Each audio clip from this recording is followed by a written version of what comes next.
হুজুর ওই ঘনাশালা সাহেবের কানে কিছু লাগায়নি তো? হতে পারে, হতে পারে।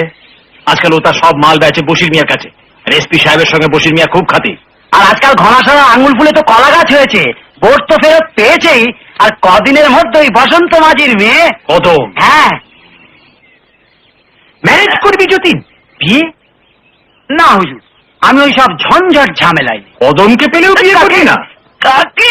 কদমকে? হ্যাঁ কদমকে। বাবা বুঝেছি, খুশি একেবারে উতলে পড়ছে। হ্যাঁ শোন, কদমের বিয়ে তোর সঙ্গেই হবে, থাকবে সে তোরই ঘরে। আমি শুধু মাঝে মাঝে বুঝলি কিনা? আহা হুজুর, ভগবান আপনার কি দিয়ে যে তৈরি করেছেন। বাদর করতে গিয়ে শিব গড়ে ফেলেছেন। বন্দুক রাখলেন তাও আমারই কাঁধে। তা রাখুন, এটো খাবার অভ্যেস আমার আছেই। যা বসন্ত মাঝিকে ডেকে আন। ডেকে আনবো কেন হুজুর, আমি ধরে নিয়ে আসছি।